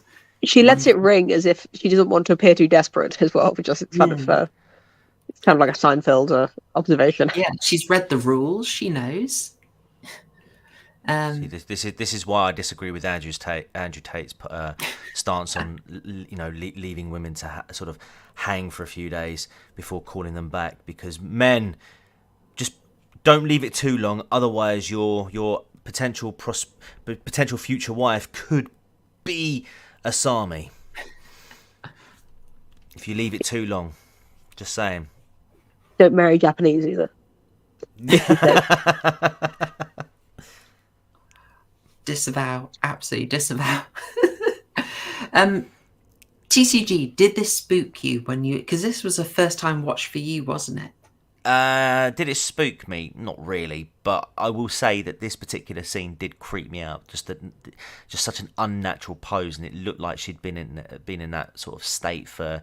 It was almost like a catatonic state, or like some sort of like, almost, I want to say meditative state for however long, potentially waiting for that phone call. Dr. Prepper, sorry, yes, I will mention Gangu in a bit. Poor doggo. That bit freaked me out. Just because it was very sort of like Ring-esque. I know you mentioned the fact that the guy made Ring, so it was quite cool that he included this little bit. And the gore side of it towards the end was pretty yucky, disturbing. I don't like needles, so that didn't help. But I felt like I was watching like an overkill version of Misery at that point as well. Well, in the Book of Misery, she does cut his feet off. Oh, so does I was also thinking about Misery. Ah. There's a bit of a Misery-like battle in this film, actually, since you mentioned it. As you say, the feet are off in the book and they're on in the film, although not in a great state. And in this one, both feet come off in the book. And in the original screenplay, according to IMDb trivia, originally both feet were going to stay on, but the director kind of compromised and said, we'll take one foot off. A natural compromise. Yeah. I regret to say, in the book, Little Gangu loses all the feet. No. Oh, no way. I'm very glad they didn't do that. No, I'm glad too. I mean, it's bad enough that they twisted his neck round to do a 180. But man, why does she have to do that to the dog? See, I could have sympathised with this woman for the tough life that she had. I genuinely could have. And then she killed the dog, and I'm just like, nah, screw you. You deserve whatever's coming to you now. Never kill the dog. No, I mean the worst I did was last night on my Until Dawn playthrough. Sorry, just quickly shill that, and I kicked a wolf. But you know, I had to, you know, that was survival. I mean, this little thing wouldn't even do damage to your ankles. It was well wholesome, that little doggy. He was so sweet. He was so sweet. He didn't deserve it. But then, I mean, your man doesn't really deserve it either. No. It's pretty harsh. It's pretty harsh. Could we say that the teenage son is the final girl in the sense that because he's pure of heart and he has not disrespected women, that he can defeat Asami because he is righteous with his kick of justice? Yes. Yes. He can do what his father couldn't do. I think so. I mean, I think that. Oh, Poe, do you remember a certain Resident Evil 4 related meme with Leon on a jet ski? I feel like Mizu was like giving him a kind of message, and he's like, "No way, friend. I want to show you dinosaurs." Yeah. He's pure of heart. He's too. You know, at that point in the film, I was really, I was kind of wishing, like the Americanized version, like the really overly written script version of this. Instead of being into dinosaurs, he would be into karate or judo or something. So to like justify why he's able to kick so powerfully, he would have to be some kind of martial arts enthusiast. Oh, I can picture the American version. They were going to do one. I think you just know they would throw something like that in. No, this I believe this is one of the few big Japanese spooky films that did not get the American remake in the early 2000s. Pretty much everything else did. Can I reach now? One thing about that kick.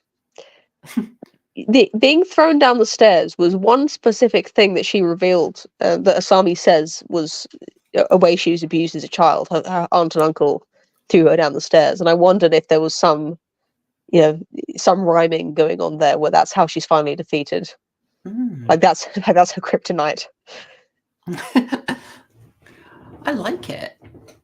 I do like it. That's no reach for you. That's good.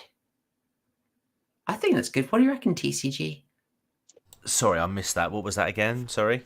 She was defeated by the stairs in the end, which was set up earlier as something that her aunt and uncle used to do to her. Oh, I like that. And this is a film about lots of recursion. You know, things done to her, she then redoes to people. So yeah, why not? Why would that not work on her? I like it. There's kind of an odd edit. I think it's one of those moments. You got a couple of them towards the end where I think you see Takeshi Miike start to show his more extreme tendencies, where he starts to throw in a few shots that are less serious, that are a bit more like his wackier Ichi the Killer, Gozu, Visitor Q style stuff. Just a few that I saw them and I thought, oh yeah, I can see where you're going to go with this when you're off the leash. Like the moment where Asami throws the foot at the windows and it just kind of goes thwonk, and then drops down. That cracked me up. And when she's kicked on the stairs, there's just one where she's flying backwards, and it just looks a little funny. It was quite funny. It was quite. You can imagine just a slide whistle over that shot. And I'm not saying that many shots survive the slide whistle treatment, but it would really apply.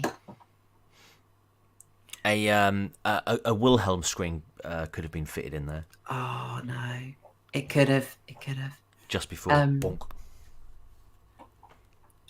We might as well quickly mention here.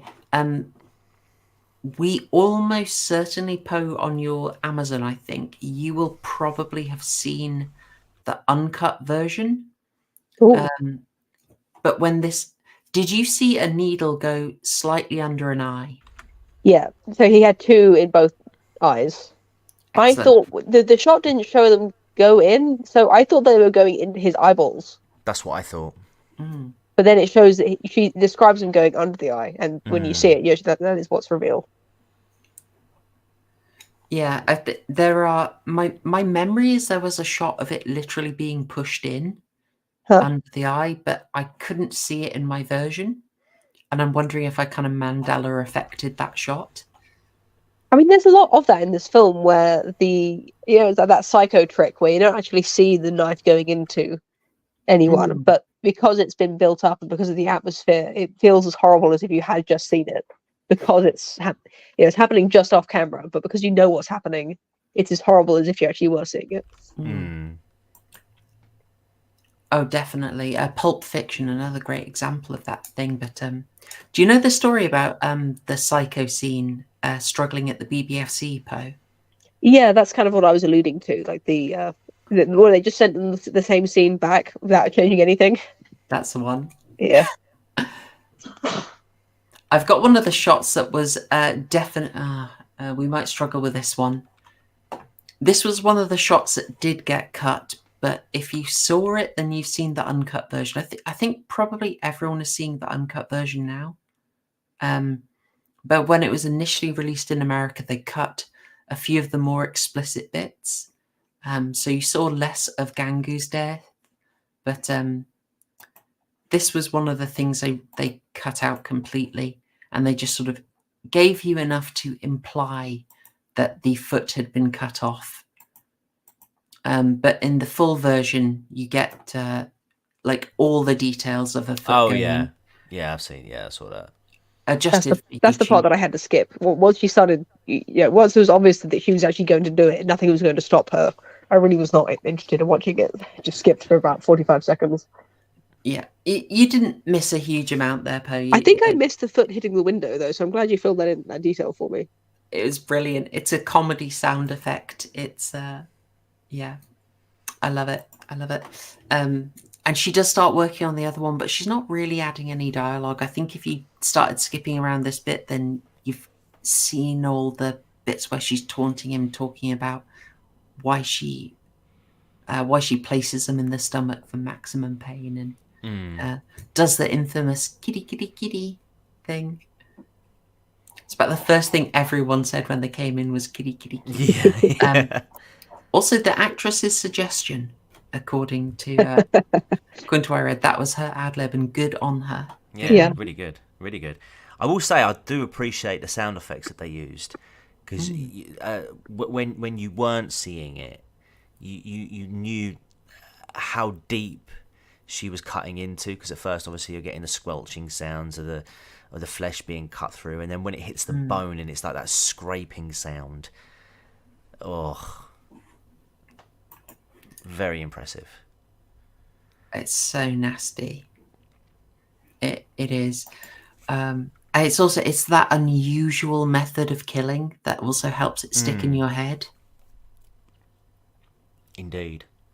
It's one of those unhealthy things about us horror fans. It's like you start to crave that novelty. Like, I've seen feet be chopped off before, but cheese wire. Now I'm interested. The hatchet. It's blasé. It's not good for us. It's not good. But this is also that bit like with her hand movement. You talked about the old perv in the chair, where you see him explicitly strumming it. Oh, it Like took me a that. moment to realise what he was doing. Yeah, well, that's like explicitly intercut with this stuff.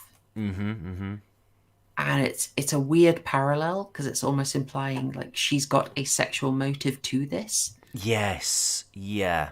And it's, you know, is it in the sense that she's castrating him? She's thinking of that guy, so she's, you know, I talked about that sort of castration energy and substitution, or is it sort of literally just her own satisfaction?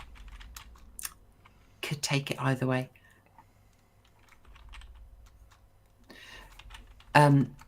Since you mentioned the sound, though, I did note that Poe said at the start she was a little unhappy with the sound. The eyes, I will say, the needles going in were a bit dodge. They sounded a bit over the top, a bit too squelchy for my liking. There shouldn't really have been a sound as such. But I did like the cheese grating of the legs sounds. I was more referring to. I skipped most of this, so I was referring to the sounds early on in the film when they take the fish home and eat it, and you know, just random like little shuffling sounds and just stuff that gets added by sound engineers later that they can't capture with actual microphones on the set. It's really common, you know, in films. What you're seeing and what you're hearing is actually not recorded at the same time. There's a Foley artist who's punching a cabbage, or you know, sliding paper out of an envelope to make the sounds you're listening to. And it felt like this Foley artist was like, it was their first day on the job and they were really going for it, because something about the way they were like cutting the fish and the moving around sounds were really like quite loud and quite like it felt like you were very close to it. They were very intimate sounds. Like ravenous. Yeah. You've got to be careful with it. It's once you start to notice this stuff, it's sort of like when you start spotting ADR. Oh dear. Have you ever watched a film where you recognize the door creaking sound, or you recognize the pottery shattering sound that gets used and everything? It's like the Wilhelm scream, but even more niche. I was going to say the Wilhelm scream or that cat sound. You know. Oh, you mean like that? Yeah, the scared kitty sound that they always play. Yeah, you start noticing them and it starts to ruin a film for you because you're like, nice. Terrible. It's funny because all that stuff gets added after by, you know, this was never recorded on set. Like no one who was filming this film knew what it was going to sound like until someone in the editing room just added all this stuff that could completely, you know, make or break the film. Marina Bellotta, member for 3 months. Thank you very much. I've seen that show up. Cheers for sticking with me. Much appreciated. Let's see. So we had the photo. I was sort of working through your notes there, Poe, and I just wanted to make sure we got everything in there. You'll have to remind me because I've closed the window now. But do not worry. I think I've said everything I wanted to say. Yeah, I think we got it. I got my spooky mystical fish point and somehow got away with it, so I'm pretty chuffed. I was going to suggest if you want a reach emoji, I don't know how familiar you are with Magic the Gathering, but there's an ability called reach that allows you to block flying creatures. So there's a little icon on the card that will show you whether a creature has reach or not, which will make a good emoji for people who are, you know, slightly spectrum inclined. And so that could work. Or maybe Mr. Tickle, long arms, or Patrick Bateman with a super long arm extension. All good ideas. Yeah, we're gonna have to do something. You got the Space Jam shot of Michael Jordan's arm extending across the court. Yeah, Mr. Fantastic. We got some options here. Yeah, fair enough. I think I've kind of got every. Oh no, Mr. GB. Hey, you're gonna get me in trouble with these scurrilous rumors. But thank you very much. To get 13 months. 13 months. I'm gonna have to add more things for you guys. Where is the time bless gone, you absolutely spoil me for sticking around so long and helping me do the silly things I do here. As I mentioned on the start of the stream, my live stream about Star Trek Deep Space Nine, featured Gently Benevolent in what I think is a very rare live stream appearance. So if you ever wondered what the man behind the avatar is like, you can go back a few years and watch that Deep Space Nine review. We had a really good time. Saffron on as well. Yeah, Saffron loved Deep Space Nine. It was a weird sort of confluence of finding out that a bunch of people. Yeah, it's like Deep Space Nine is not the most popular Star Trek show, so it was weird to find out when I was watching it how many other people liked Deep Space Nine. That's an old school stream. I still haven't made it through it. Maybe I should try again. I should try again, but then for TCG's benefit, I started rewatching Supernatural, so I'll be on that for a while.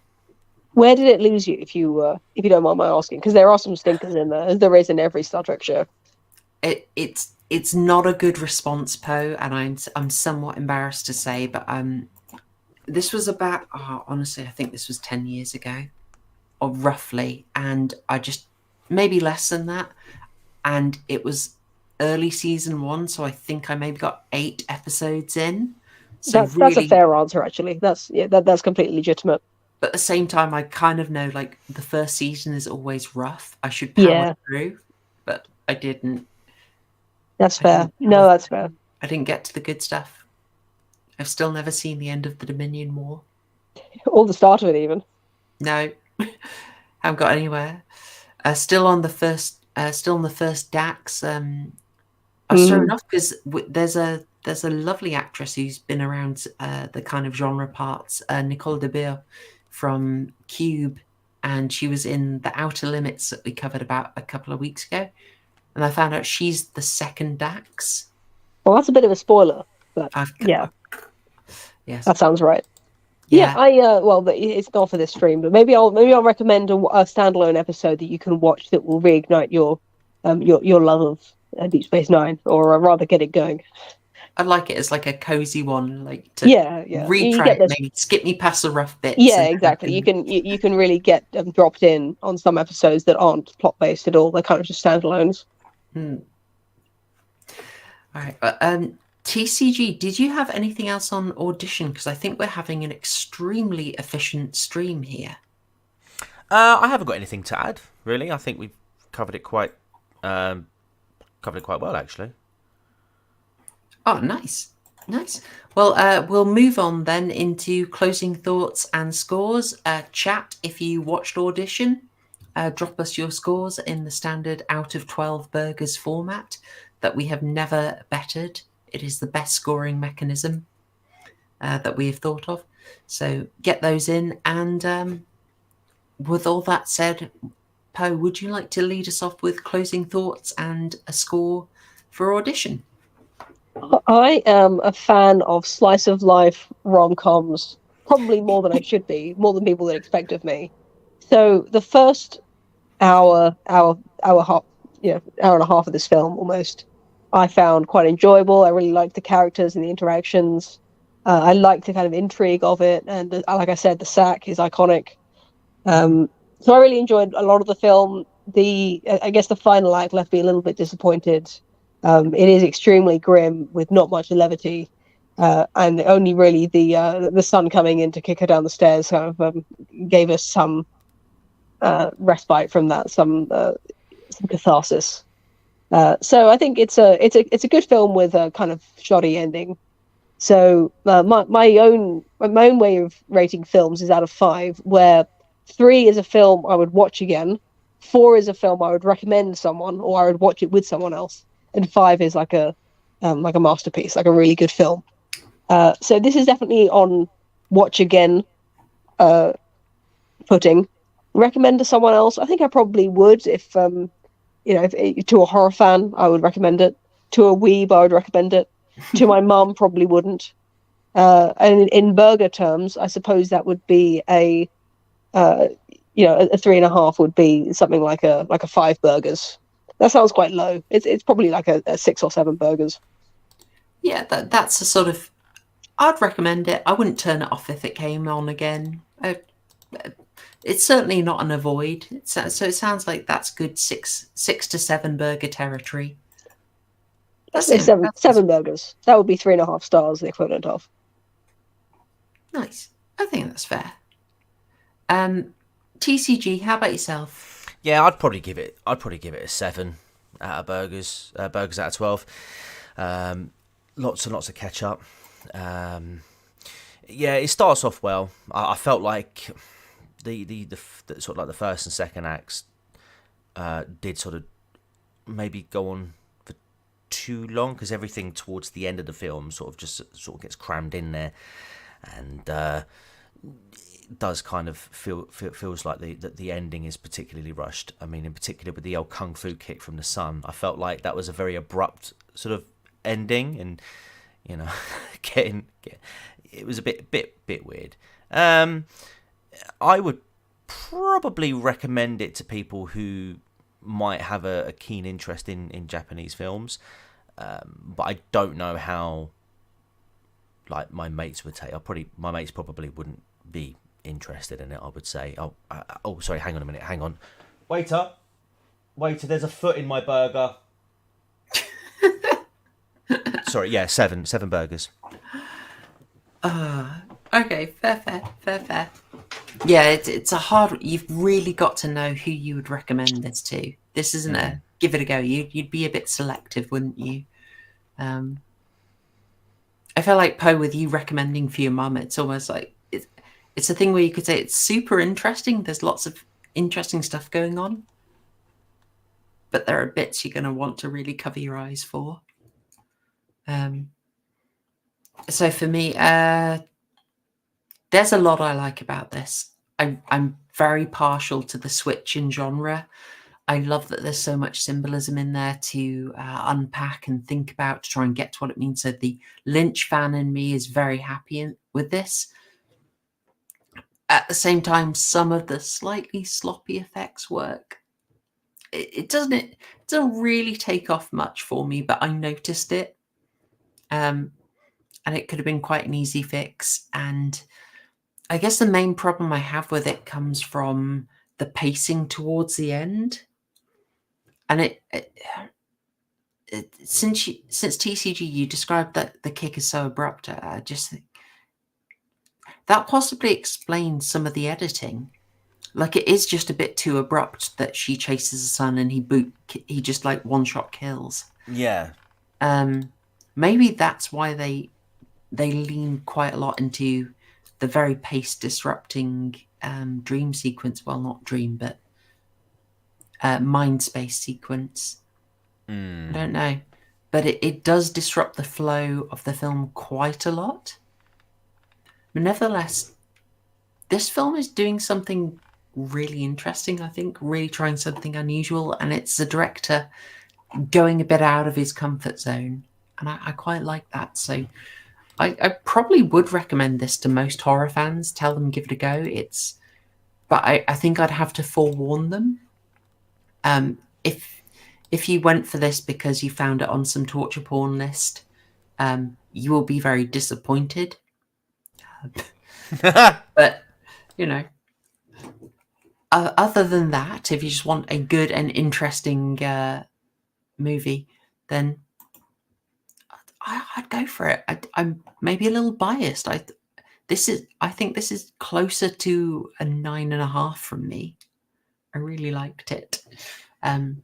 Also, just noticing little things like the Western aspects and all these little bits of cultural detail. It's maybe not fair, but I tend to bump old films up for this as well, just because I find it so much more interesting when I notice little cultural differences. And the same thing applies for foreign films. So it gets a little bonus from me for that as well. But I think that is pretty much everything. Very mixed scores from people. We got some really high scores. We got some really low ones. Oh, JFC, I think I missed you there. Yeah, really not a fan. Jesus Christ, did not enjoy this one at all. And some people, Marina did not like the subtitles. It can be tricky. It can be very tricky. So, yeah, I understand it. Very mixed response, which is, I think, what you're going to get from a film like this, which is rather atypical. But, the Henry Ab coming in with a late one. 8.5. Okay, nice. That's an interesting one. 8 out of 12 these days. In 1999, this was 10 out of 12 burgers served in a Japanese restaurant. Yeah, but like maybe it hasn't aged as well. Maybe we're expecting a little more from it. I can see that. That does happen. Fair. Well, I think that is everything, folks. We're going to end extremely promptly tonight. This is a very efficient stream. I've got 2 things for you. One of which is the horror homework that you're all expecting. Obviously, we'll cover that next. So we are sticking with intense horror movies. This is going to be a bit of a ramp up, folks. This is going to be quite a ramp up. Next week, I've got a friend of the channel, Shrouded Hand, coming on, and we're going to cover a French extreme film called À l'intérieur. You'll find it in English as Inside. It is from, I want to say, 2009. Let me just refresh myself there. Oh, apologies, 2007. I've seen that one, so I'll be watching the stream. Looking forward to it. Oh, nice. Although I haven't seen it as a mother, so maybe I'll watch it again. Well, you know, I did kind of think you might choose that one, Bo. When I offered you a little behind the scenes details, folks, I sent good friends of the channel a select lists of more extreme films, and there were some I kind of hoped certain people would go for, and I thought Poe would go for Inside, but I was delighted by your choice on this one. I like watching new films, so it's always good to have an excuse to watch something new. And the 2000s period is, like I said, especially nostalgic for me. It's very keynote. So, folks, give that a go. It's a French film, À l'intérieur, or Inside, from 2007. Not too hard to find. Go for the least cut version you can. And warning, it's quite a hard watch. Much gorier than this. And otherwise, I will say very little about it. I'll go and I will get a final thing, since people were asking, and Waifu did said, obviously, in June we lost our lovely little boy Gatsby, which we're very sad about. 4 months on, well, five now? No, 4 months on, we decided it was time to go back to the cat shelter and help out another lad who needed it. So I will introduce you quickly to a couple of rambunctious young boys who've taken over the house. What a delightful surprise. I had no idea we were going to see cats in the stream. Yeah. I'll bombard you in the DMs, Poe. Nice, please do. Yeah. That is on the left, that's Oswald. And on the right is Theodore. Theodore has a very suspicious moustache. He's a sweet boy. Ozzy's more of a man of the people, you know.